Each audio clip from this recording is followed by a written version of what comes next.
Hi అండి, ఇది main entrance గాలిగోపురం అండి. దీనికి మళ్ళీ రైట్ సైడే ఇంకొక గాలిగోపురం కూడా ఉంటుంది. ఇక్కడ అడ్డుగా ఉన్నాయండి ఇవి, అందువల్ల నేను మీకు చూపించలేకపోతున్నా ప్రాపర్గా. ఇదంతా శ్రీకాళహస్తి. ఇది వినాయక స్వామి టెంపుల్ అండి. అది మీరు చూస్తున్నట్లయితే శ్రీకృష్ణదేవరాయ స్టాచ్యూ ఉంది ఈ గాలిగోపురానికి ముందు. ఆయన గుర్తుగా శ్రీ చింతా విఘ్నేశ్వరరావు అనే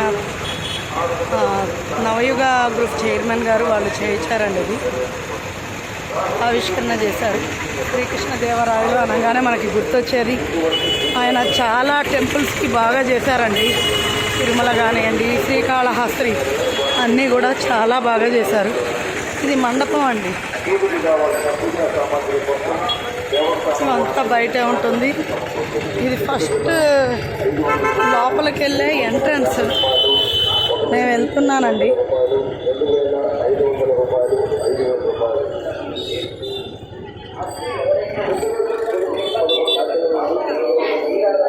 మనం నేరుగా ఇలా లోపలికి వెళ్తున్నాం. మీరు చూడొచ్చండి ఈ ఆర్కిస్ట్రేచర్, ఇదంతా కూడా చాలా బాగుంటుంది. ఇదంతా కాళహస్తి లోపలికి ఎంటర్ అయ్యే ముందు, టెంపుల్ లోపలికి ఎంటర్ అయ్యే ముందు గుడికి ఆ పక్క ఈ పక్క ఉంటుందండి. టెంకాయలు పూలు అన్నీ అమ్ముతుంటారు. బట్ నేను వచ్చింది రాహుకేతు పూజకి కాబట్టి నేనేం కొనబడలేదండి. ఎందుకంటే నేను 1500 టికెట్ తీసుకుంటాను కాబట్టి నాకు ఆల్మోస్ట్ అన్నీ రాహుకేతు పూజకి అవసరమైనవన్నీ దాంట్లోనే వచ్చేస్తాయండి. ఇది ఒక మంచి ఫెసిలిటీ. సైడ్స్ పిల్లలకి ప్రసాదాలు, టెంకాయలు అన్నీ ఉంటాయండి ఇక్కడ.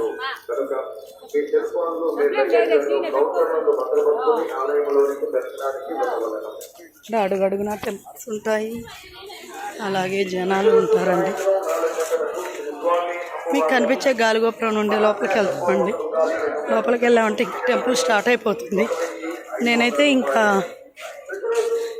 ఇది గోశాల అండి.